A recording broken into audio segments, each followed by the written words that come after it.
I personally welcome and thank you for coming to us. Thank you. Thank you very much. Am I audible via the devices or do you need the mic? Okay. Maybe you need the mic for this. All right. I'll just do it from here. Okay. Fine. This one. A very good morning. It's a real pleasure being here. I first came to your beautiful country 15 years ago, at that stage as a tourist, and I really had a good time. However, I never imagined that I would be coming back and speaking to an auditorium like this. So it's a real pleasure, and it's actually an honor for us. And it's even more of a pleasure and more of an honor because both of us are really passionate about economic development, about really making a difference. And we believe that the special economic zones are a very suitable tool to actually make that difference, to achieve that impact. And what we would like to share with you today is some thoughts why we believe so. We would like to share some experiences of what we have actually seen to show this is not just theory, this is actually happening. And we would love to then move towards jointly thinking and considering how could this actually help your beautiful country, but also make it very personal. What could that mean for you as the future business leaders of Bhutan and beyond? We have already had a beautiful introduction, so there's really nothing to add to that. Titus has been extremely successful as an entrepreneur. He then tried to retire, having been very successful with his German Rohstoff AG. And something went wrong. I'm still trying to find out whether it was his own motivation or whether his wife told him, you have to go back to work and do something. But he then started the free private cities movement and started Tipolis. I'm, on the other hand, coming more from the economic development angle. So I've always been fascinated by this overlap of business, politics, and law, and how they come together. You mentioned earlier my various degrees. What I found very interesting always was, at business school, we always talked about opportunity. We talked about what is possible. And that's what fascinated me in business school. In law school, it was always, oh, what is the risk? What's the liability? How do we mitigate that?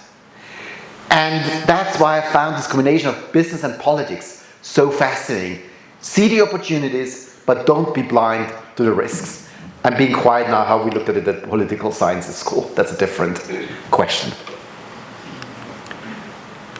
So, given we're here in an academic environment, let's start with the definition.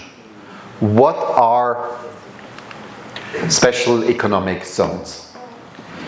Special economic zones, as defined by the United Nations, are geographically delimited areas within which governments facilitate industrial activity through fiscal and regulatory incentives and infrastructure support.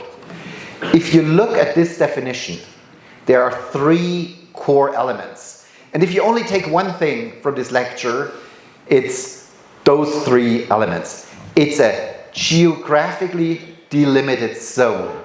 You could speak of it as an island within the country. It has got its own set of rules and regulations. And why does it have that? To serve the purposes of a specific economic objectives. That's what we're talking about. A zone set up to achieve business objectives. So, actually over the last decades, we have seen a massive rise of special economic zones. There are currently around 6,000 special economic zones around the world. 6,000. Now, not all of them are successful. I would actually argue that a small share is super successful and has really left an imprint on their home countries. There is a large number of zones that are so la-la, they are not failing, but they are also not really leaving a big impact. And then you have the zones that, frankly speaking, have failed. So the question we need to ask ourselves is, what makes a special economic zone special? What gives you the best chances of actually succeeding so that this is not just another so-la-la project? And one thing I can tell you for sure is, it's not enough. It is not enough to put a fence about some random piece of real estate, put up a sign, special economic zone, and think suddenly everybody will come and want to invest in your place. That is simply not enough. For a special economic zone to be successful, you need to go further. How can you do that? There are a couple of success factors of special economic zones. The first factor is it has got special rules. It has got its own autonomy. So it is a system that on purpose and by intention is set up with a set of rules that are different from the surrounding area, with a set of rules that is tailored to making for the best business and increasing the living environment possible, with rules tailored to the specific purpose of the zone. If you have a logistics zone, you need different rules than if you have a high-tech zone. If you have a zone that really wants to focus on biomedicals and then pharmaceutical research, you need a different set of rules than if you're doing aeronautical engineering and manufacturing. But in any case, it needs to be tailored to the purpose of the zone. The second is a custom-deal legal and regulatory system. So not just the specific rules and autonomy, but then using that autonomy. It's not enough to say, oh, we are so great, we are autonomous. What do you do with the autonomy? How do you use it? Otherwise, this is just an empty tool, of which there are way too many. The third point that is a common characteristic of special economic zones is low or very low taxes and duties. Now that's an interesting point. Without doubt, any country that wants to succeed in the special economic zone place needs to offer those kind of tax and duty incentives. But, and that's a very big but, investors expect to have those incentives, but everyone by now is offering them. So you need to have those incentives in place so that investors are even considering it. It's a tick the box thing, but it will not set you apart. There has been a race to the bottom on this, that by now, out of the 6,000 zones, I would guess 5,000 plus are actually offering that. This is not making you special. You have to achieve it, but it's not making you special. What is making you special, however, is truly reliable infrastructure. That means internet access, high speed. That means access to reliable energy at a low price. Something that Bhutan could be very, very competitive in, especially given that you have green energy, hydro energy. Flexible labor and employment rules. Cutting out red tape. It all comes down again and again to this point of, let's make business as easy and smooth as possible. Let the entrepreneurs focus on what they do best, creating business value, rather than spending half of the time fighting bureaucracy, dealing with red tapes and permits. And that comes to the seventh point here, simple paperwork and administration. And frankly, it's not just about simplifying it, it is about the best zones doing away with paperwork, really questioning every step in the process, saying, do we really need that license? Do we really need that permit? And if we do need it, how can you do that online? How can you do that cloud-based? Well, how can you use artificial intelligence to actually support your entrepreneurs so that they focus on creating value? in the zone. And last but not least, for the more traditional zones, the question of import regime, not just the duties, but also the process of it, are very important. It needs to be easy to get goods in and out of the zone. So, why all of this? I mean, it all sounds logic, but why should you go to such a length? It is all about enabling business.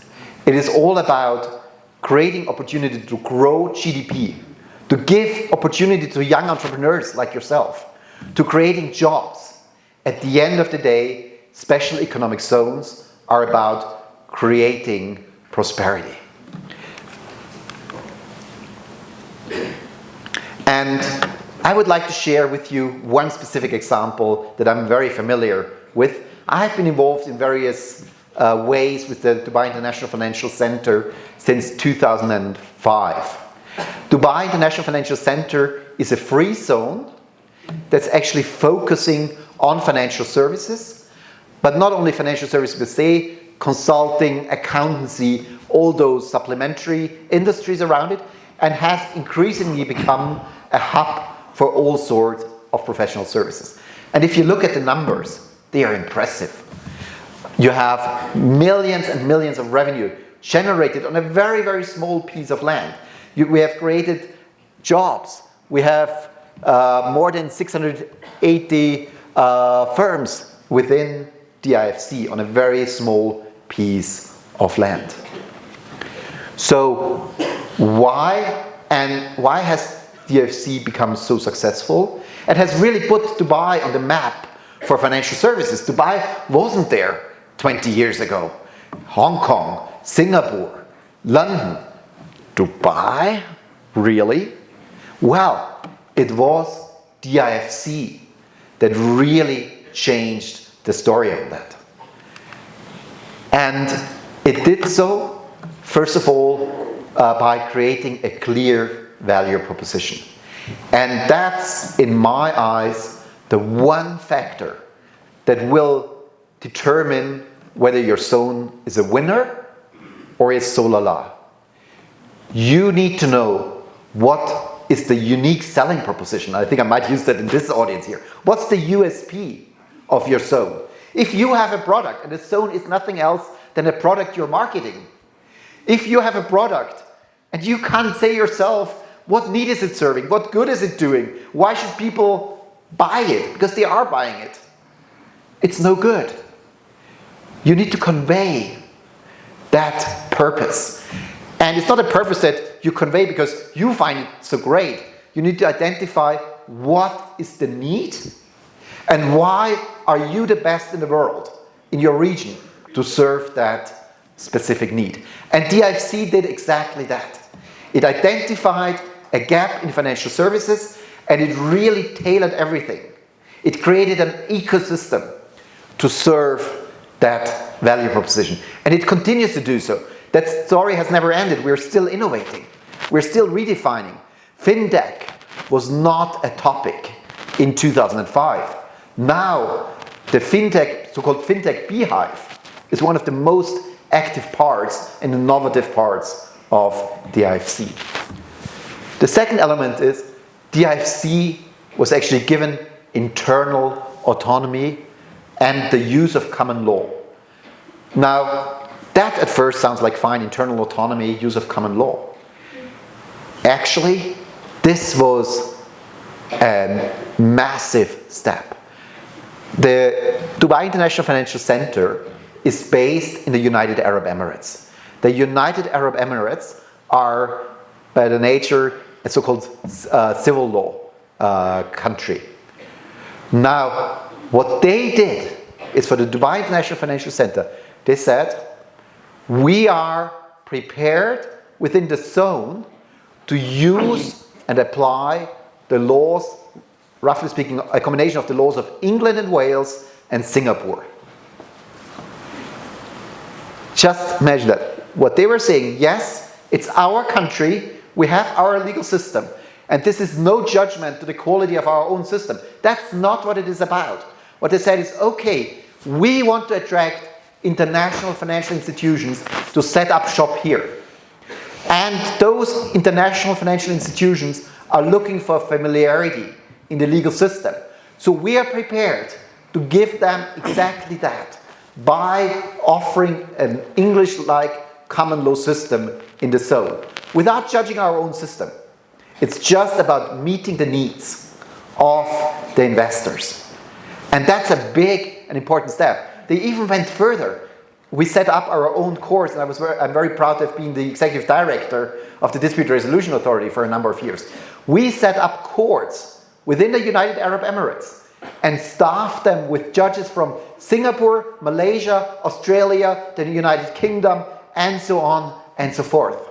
Once again, not because we're making any assessment on the judges of the United Arab Emirates, whether they're good or bad. That was not the topic. The simple message was, look, if you're willing to come to the United Arab Emirates, which back in 2005, 2010, were not that well known yet, we are offering you a system of familiarity. And that made a real difference. And last but not least, and again, I'm very happy I'm speaking to a business college here. I'm sure in all of your lectures you hear a lot about customer orientation, about serving customer needs, about lean processes, customer satisfaction. Well, I can tell you one thing. While this might sound perfectly natural to everyone in here, this is not how many governments have traditionally looked at providing services. And you wouldn't imagine the change in mindset we have achieved by instilling that customer service culture, that culture of looking and serving paying clients, rather than just feeling like you're some kind of a superior authority. Those are the things that, all taken together, have made DIFC extremely successful. There is not one silver solution, a silver bullet, and it's all fine. It's the bundle of all those components in combination with a continuous focus on innovation, with a continuous focus on the willingness to take risks, for example, on technology. So I'm on a very dangerous path right now. Once you get me talking about DIFC, and Titus has experienced that, I could be going on for hours and we'd be here until dinner. Let me not give in to that temptation right now, but take it one step up again. If you're looking at the special economic zone trends, they really started out as ports and logistics zones. They were the classic export-import thing. You brought things in, you got it bonded, you didn't have to pay duties as long as you shipped them on somewhere else. Great, puts you on a map, gets you better connectivity, but frankly, a relatively little economic value add, because you did not do anything with the goods. The next step was, naturally, you would grow warehousing around it. Once you have the warehousing, it's a relatively small and logic step to say, wait a moment, we can do some final assembly, put things together. And not great value add, but at least some value add, some jobs. Well, once you're in assembly, naturally, you go into light and then increasingly sophisticated manufacturing. And that's, for example, what happened in Morocco, as a specific example. They now have special economic zones in automotive, in pharmaceuticals, in aeronautics, so really advanced industries. They are actually increasingly moving from just being assembly places to being places of innovation, of technical progress. So they have triggered that. And then in the United Arab Emirates around 2005-10, we did the unheard, scandalous thing. We dared to think, can't you use this concept and take it from logistics and manufacturing into the services space? And I remember discussions with some of the large special economic zones federations, and they were like, we are shipping guys, we are manufacturing guys. What do we have to do with those financial services guys, the marketing guys? Gosh, dangerous. Well, I can tell you, it worked. It made a difference. Because the same principles of purpose, of excellence in execution, and continuous innovation work in all those areas. And so the question we are asking ourselves now is, financial services and other services were the big thing 5, 10, 20 years ago. And it still is good business. There are still financial centers being set up around the world. There's still a lot of manufacturing zones being set up. That's all right. But what is the next big thing? What is the trend? And the trend we are seeing is what we refer to as autonomous cities. From ports to warehousing, to assembly, to manufacturing, to services, to the integration of work life and private life. As we're seeing in our everyday work, this difference is becoming more and more blurred. So autonomous cities with diversified economic model, autonomous cities which are also a fascinating place to live at and to attract talent to. And I would love to pass the floor to Titus Gebel. Titus came up with the model of free private cities, which is one of the preeminent and globally leading forward-looking models in the space of autonomous cities, which we see as the next big opportunity in special economic zones. Titus, the floor is yours. Thank you, Andreas.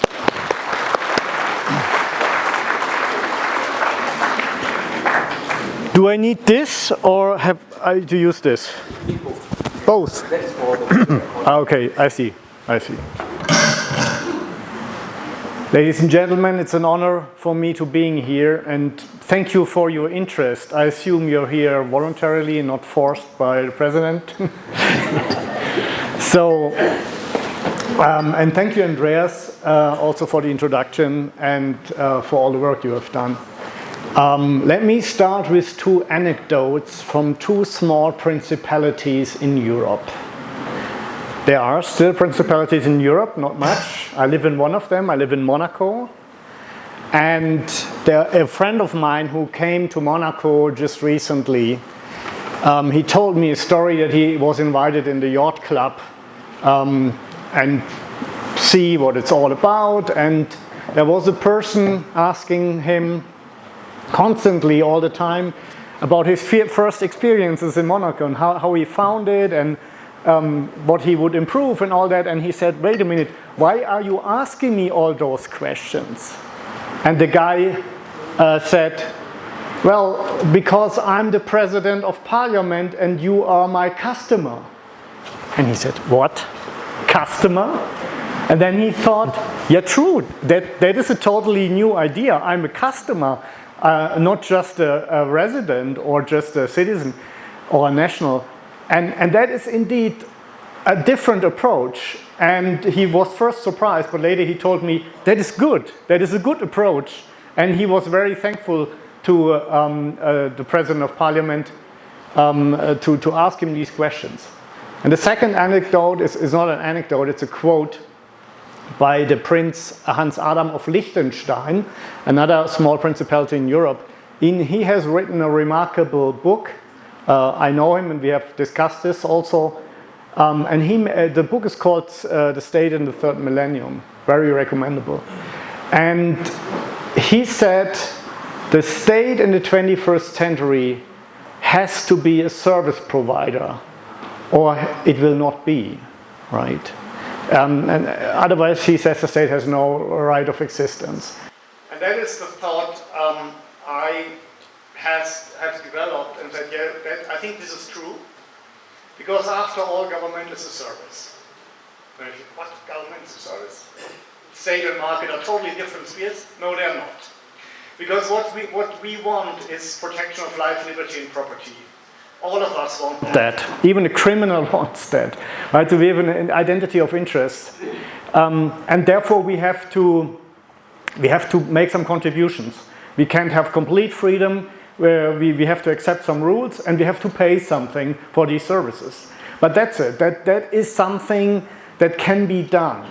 And that is the next step of special economic zones, because these things are, and this is the reason why special economic zones exist at all, these innovations are too difficult to implement in a whole country at once. And that's why this has happened over time.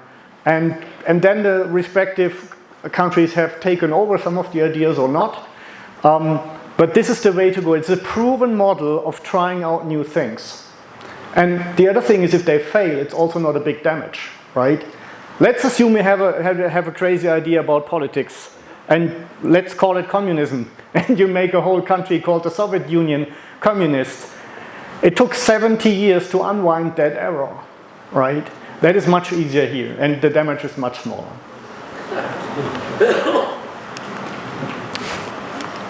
So I've created a concept called free private cities.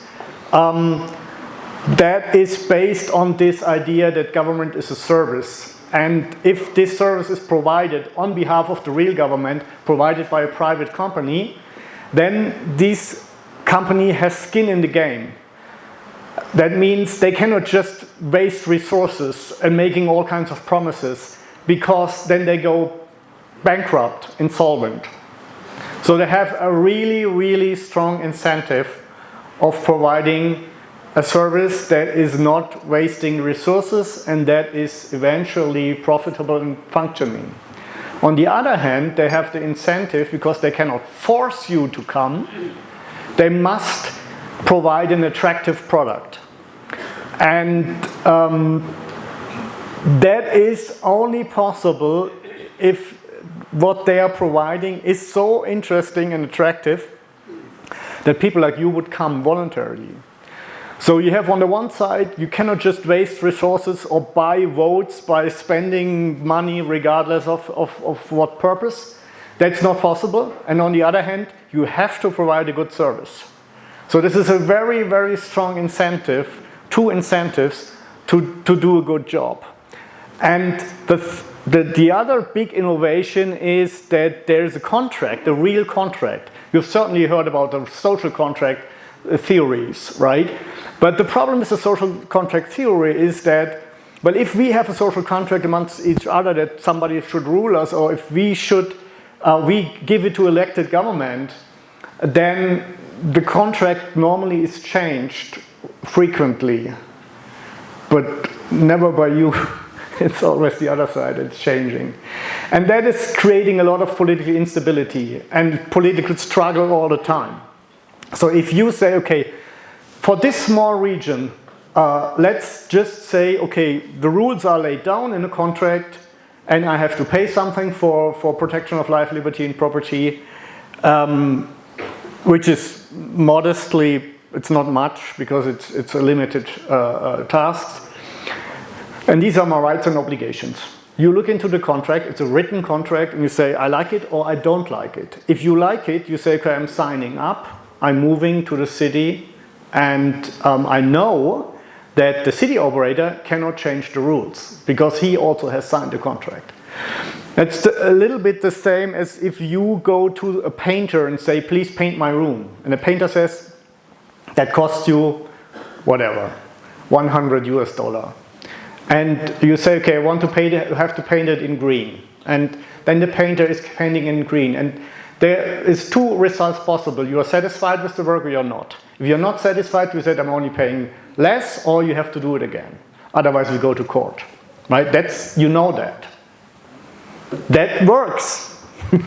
But imagine the painter would tell you, I've changed the rules. You have to pay 150 and it's in red, not in green. You would say, no way, right? But unfortunately, this is the way most governments function. And that creates a lot of dissatisfaction. And that is what Andreas meant by what is much more important than low taxes is stability and predictability. I can tell you as a former mining entrepreneur, it's much, much more important that the basic rules for a mining operation are not changed within the next 10, 20 years.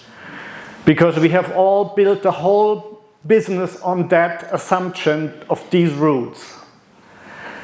And that is why companies have already introduced and governments these legal stability agreements. This model is a whole legal stability concept, right? And that makes it much easier for you to predict, okay, I know if I have reached the age of 50, I can use my savings to spend the rest of my life, because you know that I'm not going to change any pension rules. It's not going to happen.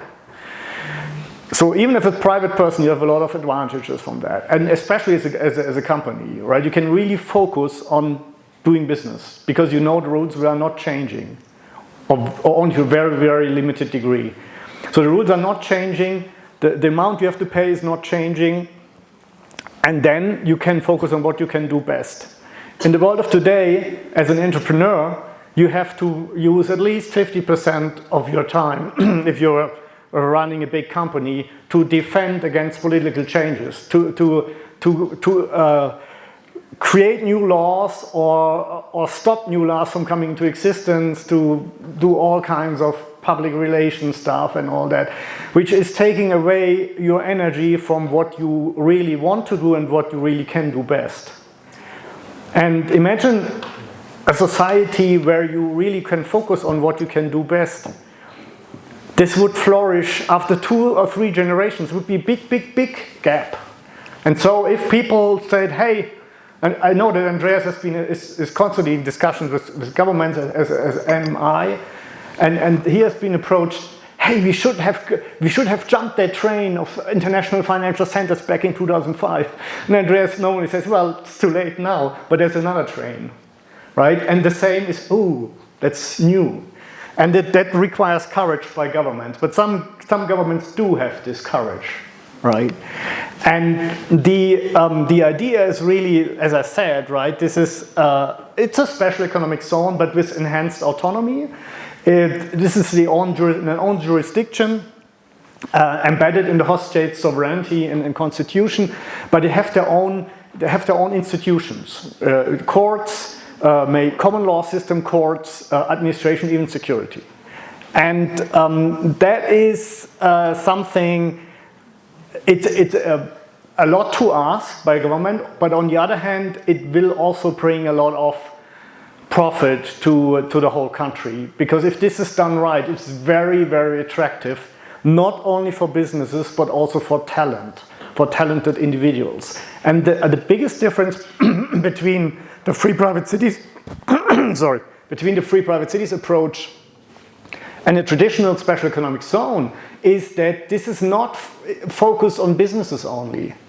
A free private city is focused on people, on residents, because I think that if we can attract qualified individuals, they will automatically create jobs and attract investment. So the citizen contract is the centerpiece, right? It's basically guaranteeing your rights and also giving you some obligations, like to make, instead of taxes, to make a fee payment. Again, this is a fee for service. And the operator has no special rights. Here's an idea. Look, if you sign this contract, you pay your fee for a year, and I promise you to protect your life, liberty, and property, and then you are robbed, or it's broken into your apartment. I've broken the contract because I promised security.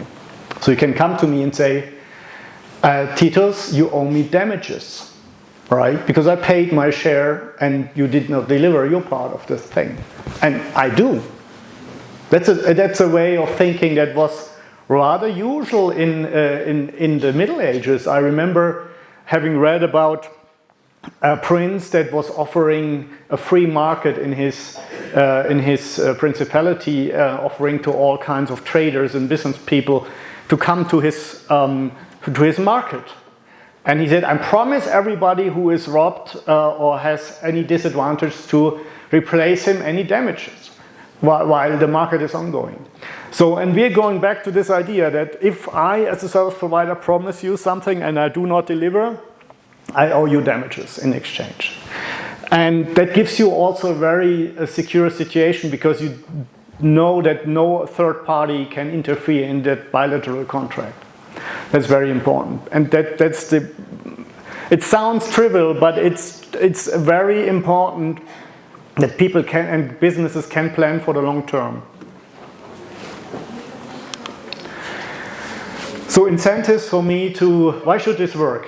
Why should this work? Because I have skin in the game. This is a for-profit operation. Normally people think governance is a burden. It costs money and it's just spending. I want to prove you that this can be a service, a profitable service, because it's a service, right? It's a kind of service. But I have to put my own money in. And so that gives me incentives to perform. There will be a lot of competition. The normal country is the competition you are from. Any other country, Singapore is a competitor. Hong Kong, other countries, and maybe other zones in the same country. So this is something, I cannot just say, I forced you to come, right? But I have to attract you. And as I told you, I'm liable for errors, and you can sue me anytime. That's the good, well, that's your legal advantage if you are party to a bilateral contract. You can sue me anytime. You don't need a special standing for court because you're party to a contract. I mean, maybe you're not winning because your claim is not substantial, but in principle, if you think I have misperformed, you can sue me, and then we go to court and the court will make a decision, right? And then we will learn over the years what are my real duties and what not. And since this is a service, there will be all kinds of hotlines and complaint opportunities. That means if you are a resident in such an entity, in such a free city, you say, I don't like the way the roads are done. Let me call the hotline and say, here I'm a customer and I'm dissatisfied because for that and for this and that. And you know what? I will listen. Why? Because I have to be attractive, otherwise you will leave to the competition, right? You know a lot of hotlines in traditional governments, you can call them, but nothing happens. But here I have a real incentive to present you an attractive product, because 100% of my residents are voluntary customers, right? And that is a way of thinking that is new to the market of living together, but I think this is the way the world is turning. It's just early days. So just a few words about the company that is going to establish those. It's called Titus. It's Singapore based, but our team is distributed all over the world. I'm from Monaco, Andreas is located in Dubai. We have somebody from the US, we have other people from other parts, from the UK, all parts, even South Africa. And what we are doing is not just talking about this concept, but making it a reality, right?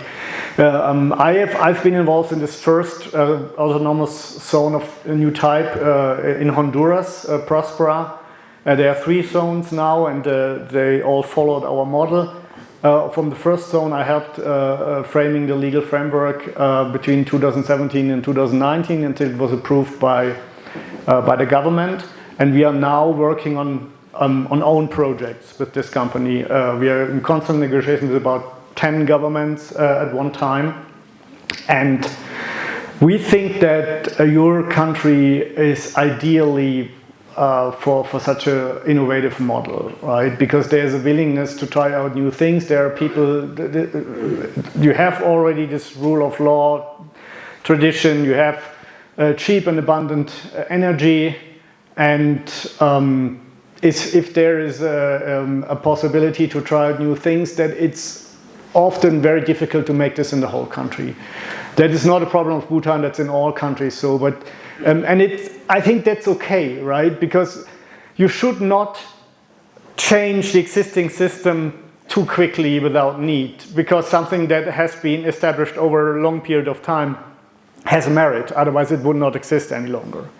But that's why this zone idea is so good. You can just carve out a small piece of land and then say, hey, let's try out new things here. And if it's not working, well, then we unwind it again, right? Or we say, okay, it's not such a bad thing because it was only volunteers and that were there. So that is the idea, and I'm happy to I have to say what benefits, sorry, before I go, we'll end that. What benefits would bring this to you as students and to Bhutan as a country? Well, it would definitely accelerate economic development because it would attract businesses and talent that otherwise would not look at Bhutan at all, right? They probably have never heard about that country because it's so small. But then we say, hey, they are trying out a new type of zone. That's very interesting. And it would, of course, then create many more jobs and qualified jobs than you have today. So no need for you, qualified people like you, to go abroad. You could work here in your own country and meet all kinds of interesting people and companies from all over the world. So they would come to you, not the other way around. And this would, of course, because it gives you so much regulatory freedom, you would not need a license for everything. You don't have to apply at 70 different authorities for just starting your business. You just do it. That would, of course, enable entrepreneurship and technological innovation as well, because this is often stopped by regulation, right? We've heard about new type ideas of drone traffic here. In most countries, it's just not possible in Europe because of regulation. And to change the regulation, it takes years and years and years. And I mean, there's no wonder that these countries are falling apart step by step, including my former home country, Germany. This is too much regulatory over the time. It's the level after level, and now it's very hard to unwind that. But you can start fresh. You can really show the world what you can do and what innovations are possible here just by this regulatory arbitrage, that you don't need so much permits and approvals than other countries for making technology work. And of course, Bhutan would be known and would be put on the map as a place where new things are tried and made. And then people would look at that and say, hey, wow, that's interesting. What is this country about? I'm interested, right? And then you would, maybe one time people would ask you, you're from Bhutan? Tell me about this zone, this special city, right? That is what would happen.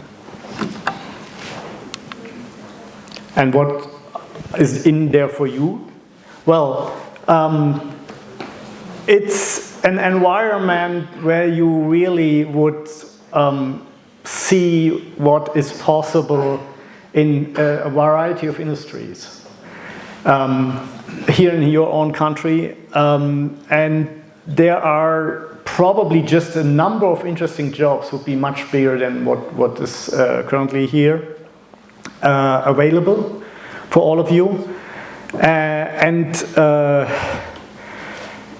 it is also a chance to try out new things that can then be taken over by the rest of the country if successful and if acceptable to the public, right? And you could say, okay, I'm young, I'm courageous, I'm going there and living and working there for 3 years, and then I go back and say, hey, this is good, and this idea we should try out in the whole country. And so you can help shape the future, not only of Bhutan, because by giving an example to the rest of the world. And that is what people said about Hong Kong back in the 90s, when Deng Xiaoping discovered that Hong Kong is working and China not. Well, let's copy Hong Kong. And they established many of these special zones for Shenzhen, which was a fisher village, 20,000 people. Now a manufacturing hub with 7 million people. And that's why people say Hong Kong has changed China more than China Hong Kong.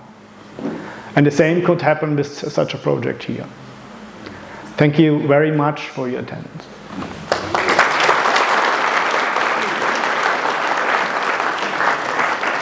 go on with my question.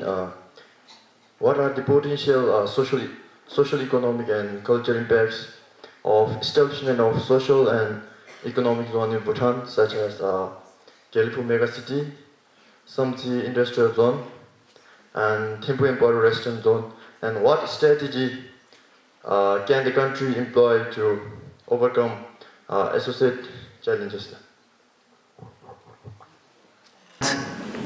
We are not in a position and qualified to comment on the specific project.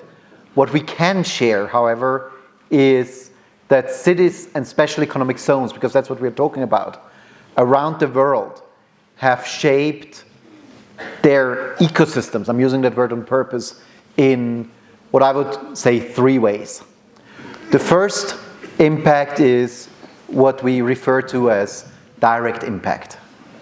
By setting up a special economic zone, you're attracting investors that bring money into the zone. That's the setup, that's the construction, that's all those things. So very direct, very measurable impact. The second is what is referred to as indirect impact. Because you're setting up those zones, you're attracting entrepreneurs. You're giving people the opportunities to become entrepreneurs, create their own businesses, and thereby create further GDP, create further jobs. And the third element is what is referred to as implied economic impact, and that is basically the trigger, the triple over effects that Titus mentioned to the whole economy, going way beyond just the zone. To give you an example, Dubai International Financial Center I talked about earlier, right? In itself, it does not have schools. That would be different in the city model. But because people are coming to work in Dubai International Financial Center, there is a need for schools, there is a need for hospitality, there is a need for shopping, for entertainment, all of that. So there's a wide array of indirect and then implied economic impact. So from that perspective, and to give it a number, the direct and indirect impact of Dubai International Financial Center at the moment is about 13% of the GDP of Dubai, with an aspiration to grow it to 17%. And that is only direct, indirect. The implied one goes way beyond that. So that's the economic case for it. And one thing I would like to point out on this is, we're not talking about redistributing the existing pie.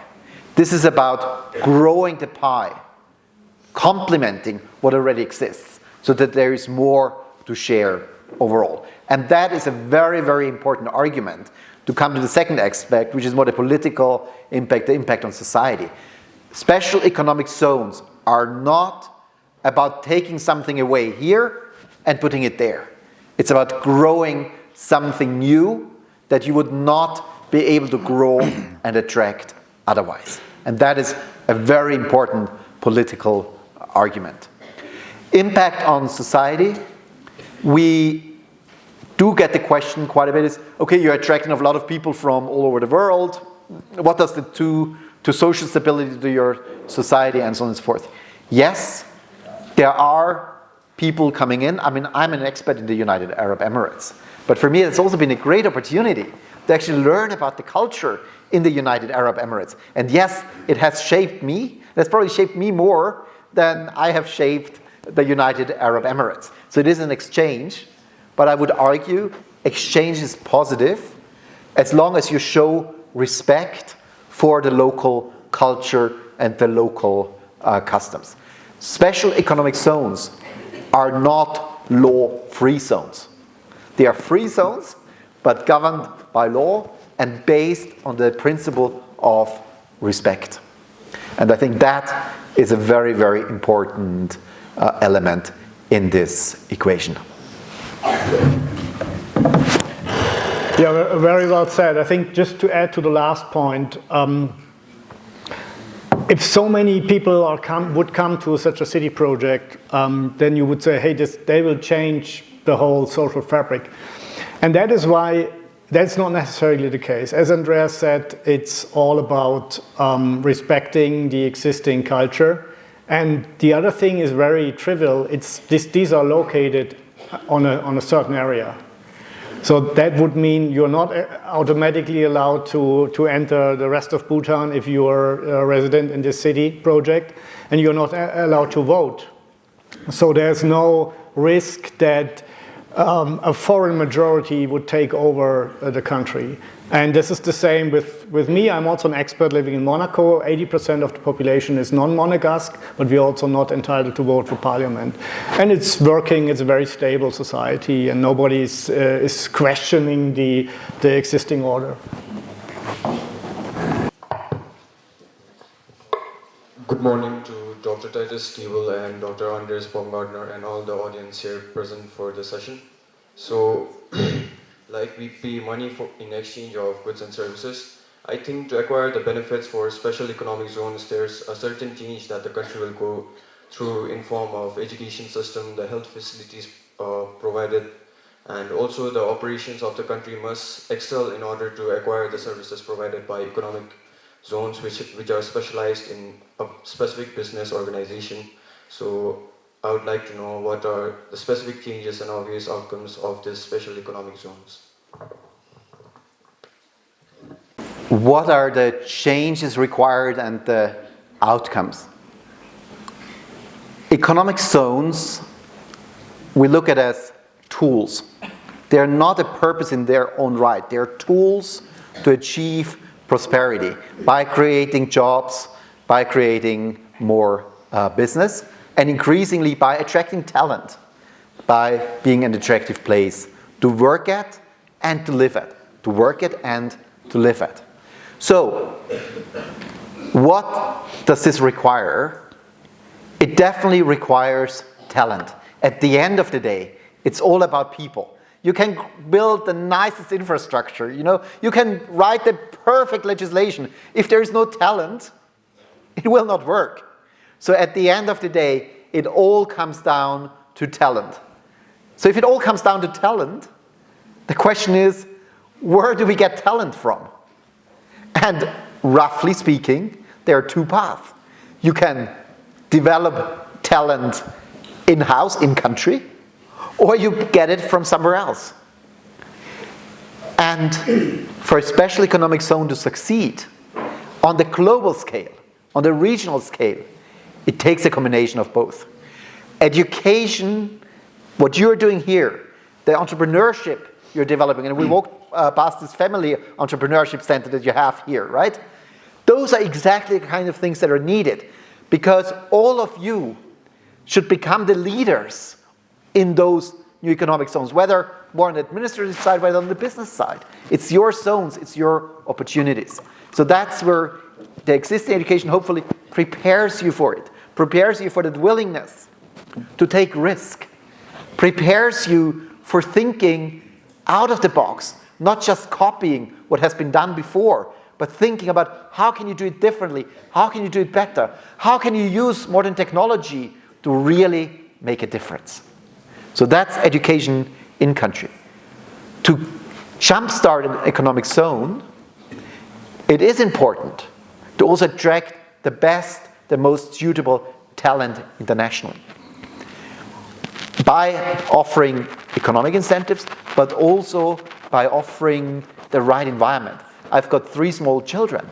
One of the biggest things on my mind, whether to move somewhere or not at the moment, is, do I get good schools there for my children?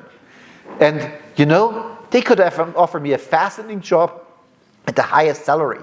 I would not take my family there if I felt that my own progress would come at the expense of my children. So you need to address those factors as well. And then it gets interesting, because you have local talent, you bring in international talent, and they mix. They inspire each other. And at that stage, you hopefully get into a dynamic where more and more local talent is actually developed, is growing, is taking on responsibility. And let me share once again an example from many of the zones I've worked in, be it in the UAE, be it in Morocco, and so on and so forth. There, many young people joined jobs in the zones at relatively junior ranks. But over the last years, They have got the experience. They have benefited from the international exposure. But they have also brought to the zone their own local expertise, their traditions. And based on that combination, have risen to very, very senior ranks. And they are now in a position to themselves coach and develop the younger talent from within the country. So once you're getting that dynamic going, it's really an amazing combination of local and international.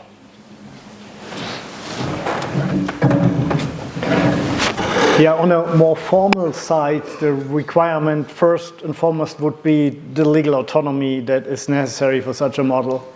And that can only happen if the host nation, in this case Bhutan, does want that. And we have often seen that the politicians are enthused, hey, this is a great idea, let's do it. And then during the political process at the end, oh no, let's do a normal special economic zone. And then we can say, okay, you can do special economic zone number 5,702 with some tax reliefs and export-import, no tariffs. That's not our business model. Sorry, we are not in, right? And nobody will probably come because this is just standard thing. So this is the first and foremost thing. You need some special law probably establishing that city environment and the willingness of the political leadership to do it. And probably even of the population to make that experiment. And then it's important, I think, to find anchor industries, anchor tenants to provide initial jobs so that people can come. And as Andreas said, the operator has to pre-finance, this is real venture capital, has to pre-finance some infrastructure like schools and hospitals, because otherwise nobody will come.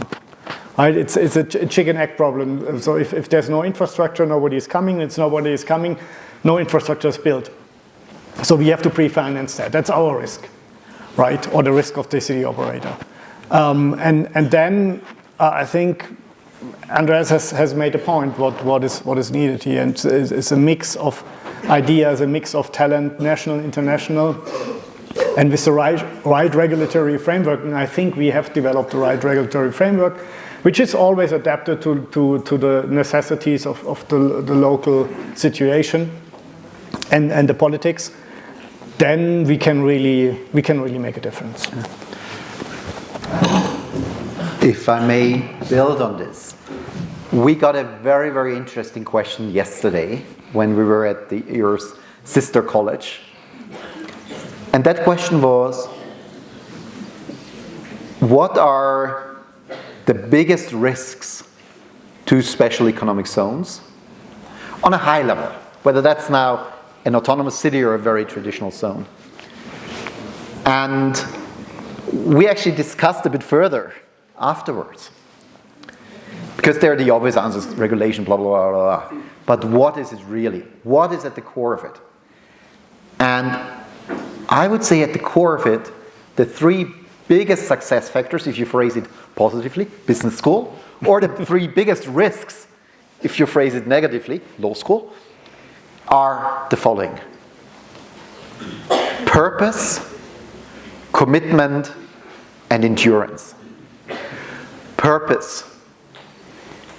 Your special economic zone will succeed if you're able to serve a specific purpose, a specific, well-defined need.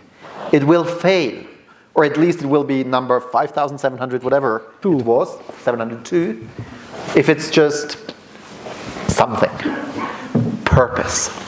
And believe me, I have done this exercise with CEOs or governors, depending on how they're called, of existing zones.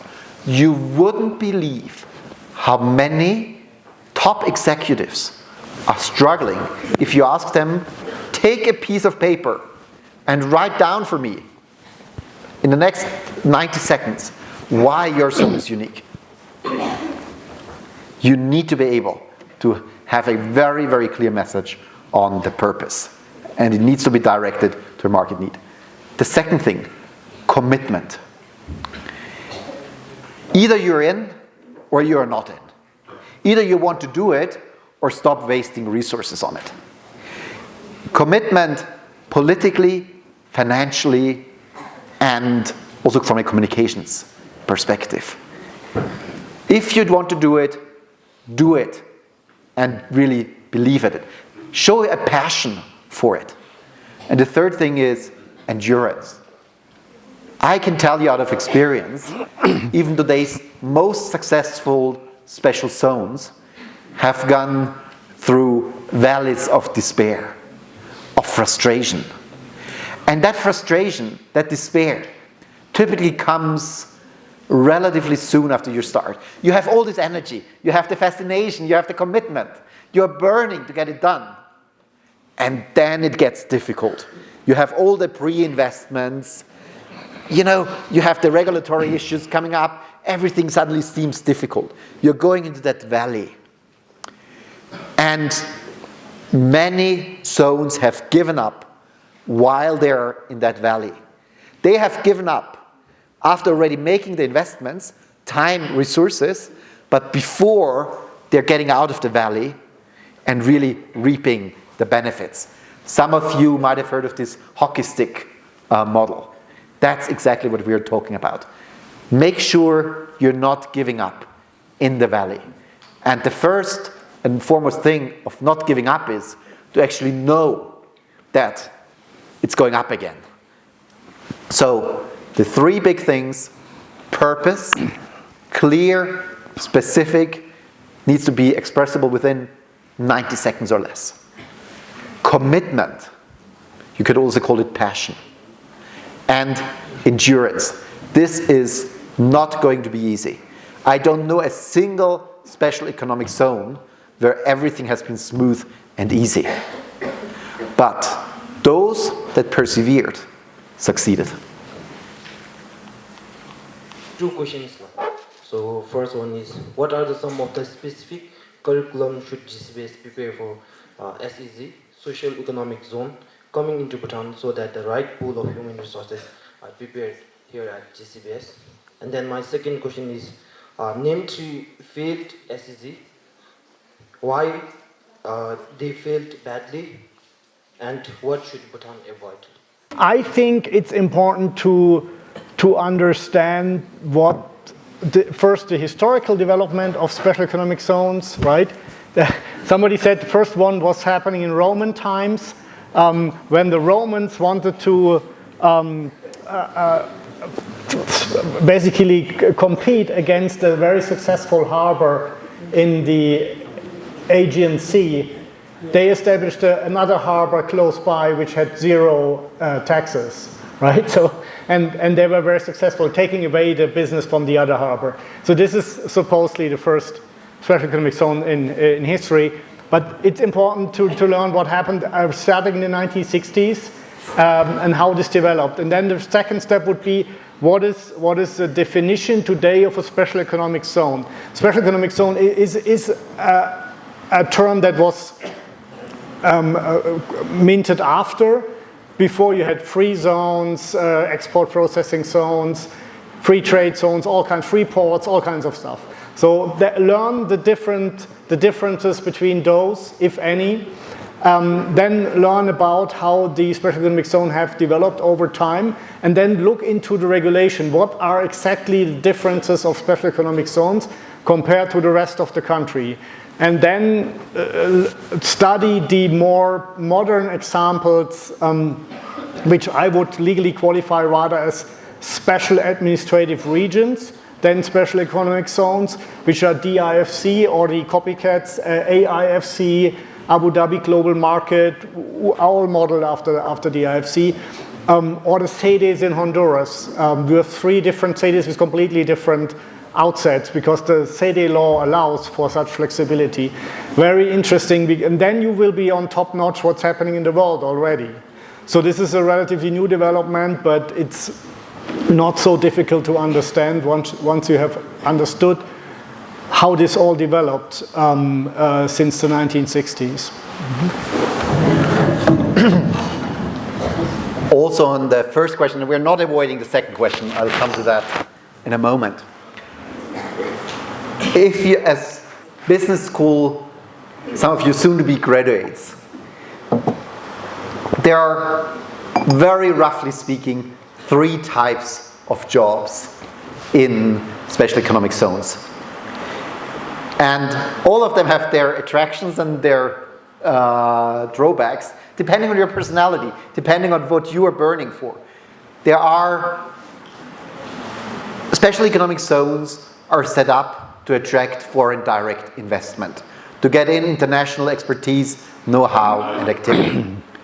Those international investors will be looking for young, ambitious graduates that really want to make and leave their footprint in an international business environment.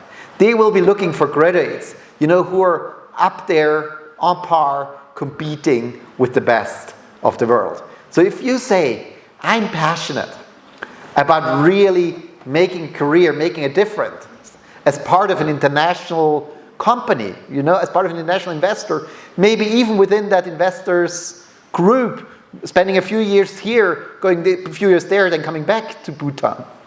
That's a great opportunity to enter into that career path while an international investor in a special economic zone. Second, you may say, you know what? I want to be my own boss. I want to do my own thing. I have great ideas. I'm an entrepreneur. I'm an innovator. But I don't want to have all that kind of big structure of a multinational. Special economic zones need to be and should be and have to be the perfect places for that kind of innovation for startups. And the third type of jobs is, the zones need to be run. They need to be run as services, as for-profit services. So there are direct opportunities also with the zone operator, with the city operator.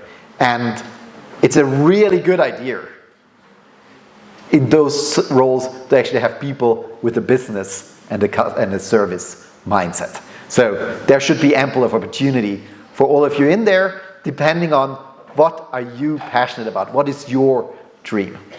The second question was a tricky one, and we're getting into tricky political waters here. But I'm entering thin ice now, but I will answer the question. Bear with me though, that I will give you the type of zone without naming a zone. Individually, I'm also affiliated with some of the large federations, and they are some of our members. So, the 3 zone types that I've seen failing. Zone type 1.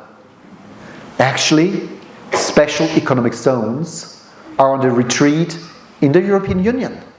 There used to be special economic zones, for example, there are still some in Poland that are exiting the market. Why?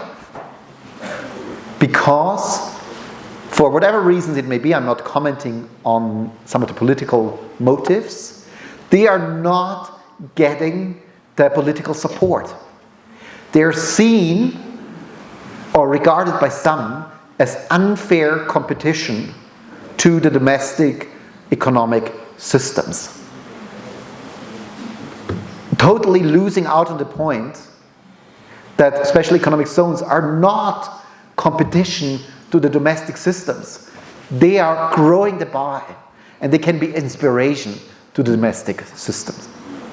So that's the first type of zones that are struggling because they are lacking the political support and commitment. Unfortunately, Europe, our own home continent, is the leading example on that dimension. Second, and I've seen a number of those in Africa. Special economic zones are en vogue. You want to have your special economic zone. Every regional governor, every mayor wants to have his special economic zone. So what happens is, you find some piece of land that you have absolutely no idea what else to do with it. Kind of the last piece of land that you can't use for anything else. You put around the fence, you put up a big sign, there's special economic zone, and then you do nothing. And then you're surprised that years later, that piece of land is still sitting empty, and the only thing that's happening is that the fence that you have put around is slowly falling apart. That does not work. And that's coming back to the point of purpose. If you don't have purpose, then it is not going to work. Just calling something a special economic zone, you can call it anything nice, but that's not gonna work. And the third example, and that's the thinnest ice here, let's say that's an example from a big country that your country is very close to, geographically. If you set up special economic zones, but then you just transfer the bureaucratic system from the main economy into the special economic zone, that's causing troubles. Yeah, I may add some example from the Caribbean. I'm not disclosing the country. There are some zones where you see that they have made a law. You look at the law. I have seen this 100 times before.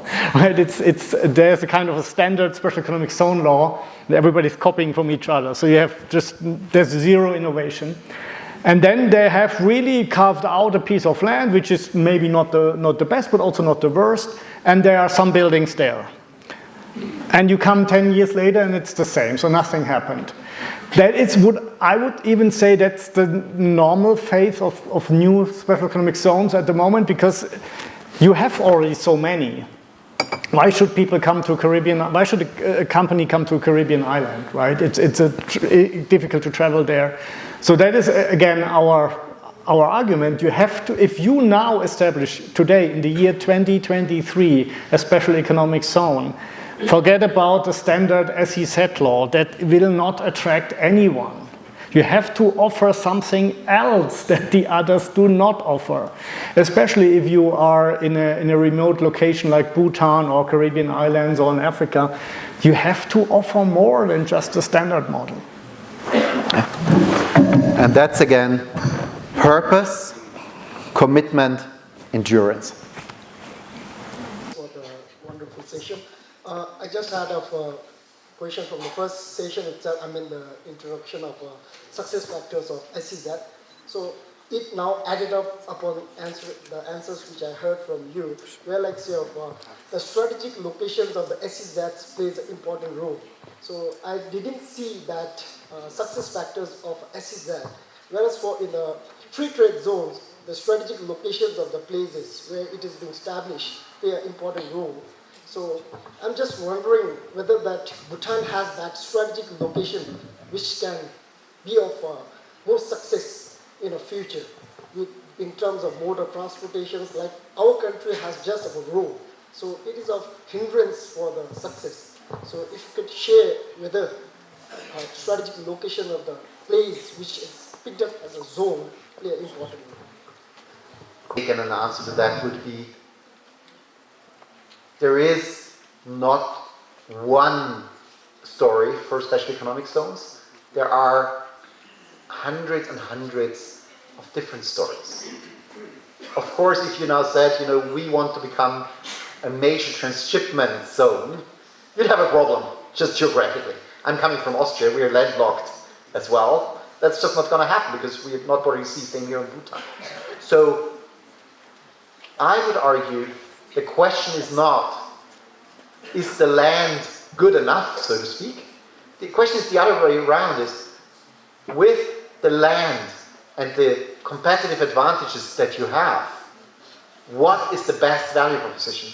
What makes you unique? There are things like talent. You have a good education system. You have people available. You have, we understand, green, cheap energy in abundance. Those are the strengths to play on. And not to fight what you can't change, the location of the country, but to use it woven into the story.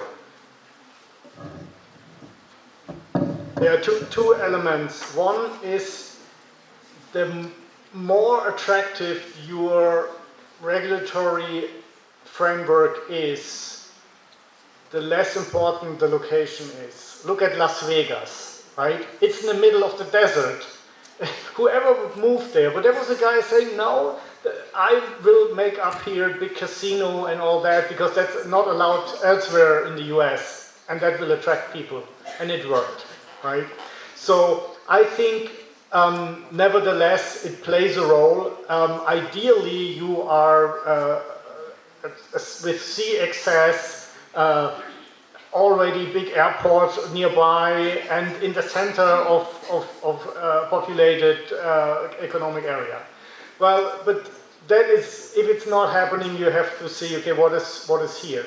Well, you are located in an area where there are a lot of people, a lot of economic activity. China, India, Thailand is close by. So there is already an area where you have within a certain region a lot of people that could be attracted.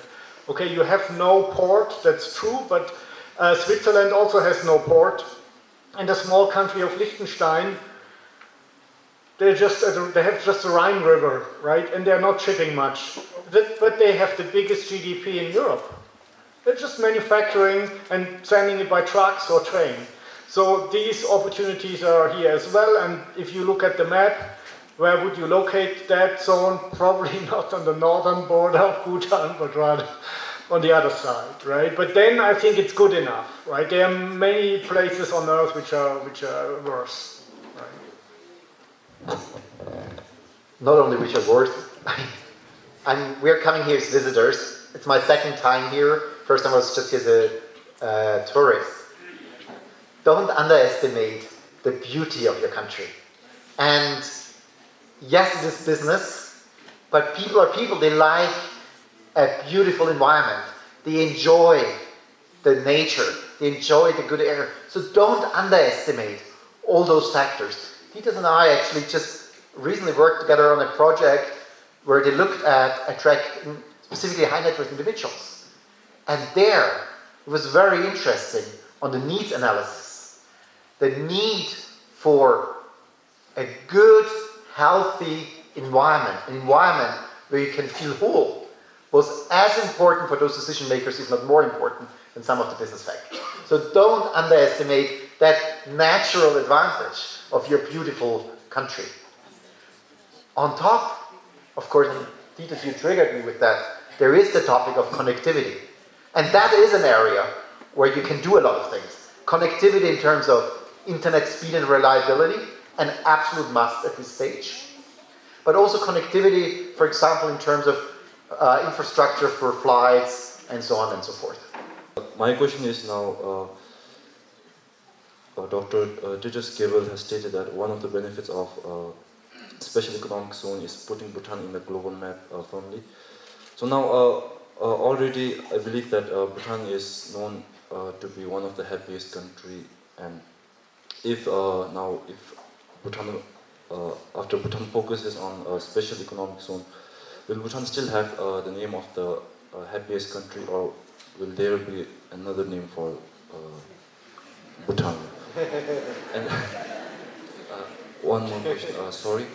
This is from my friend, and she says that what will happen to the economy of other country if the other country also follows GNH? Well, I don't know, right? That depends on you, right? If you feel happy. But I can say, because we have this happiness discussion also, because it's not only about GDP, it's not only about economic success, it's about, do you feel good as a human being, as an individual? And I can tell you that at least I think most of you are individual person that have quite some ideas, otherwise you wouldn't study here. And if you are giving an environment where you can unfold your personality as it is and making the type of business that you want, then you normally feel more happy than if you are put into a framework that you have been told you can only become accountant with your study. For the other things, we have no jobs. You're not allowed to do that or whatever because you need extra qualifications here and there. And insofar, I would say, from my personal standpoint, I'm feeling more happy if I have the possibility to be myself. And insofar, this type of zone would increase my happiness.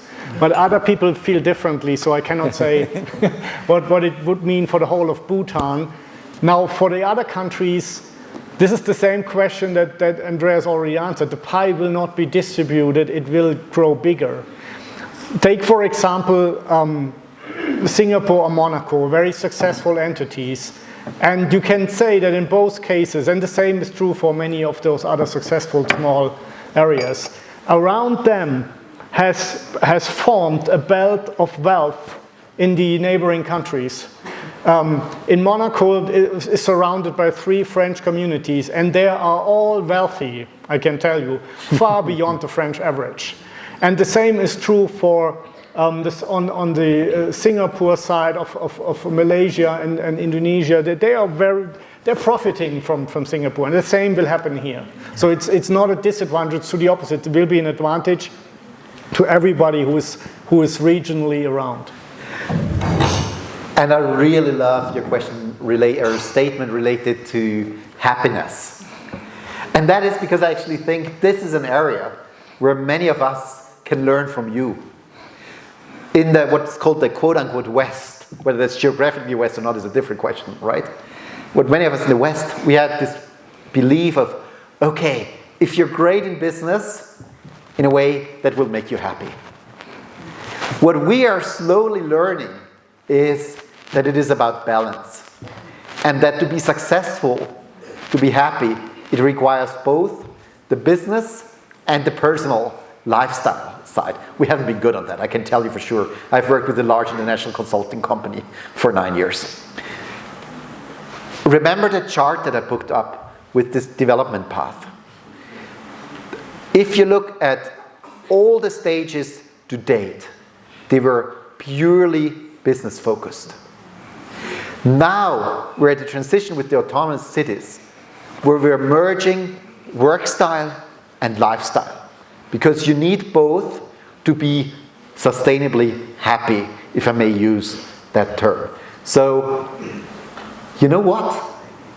And maybe that's a wild hypothesis now, but worth exploring. Maybe your experience, your focus on balanced happiness, if I may call it that way, could be an amazing, unique value proposition for your zone, for your megacity projects, where you thrive as an entrepreneur, as a businessman, as a businesswoman, as well as a human being. And both of them are given equal importance.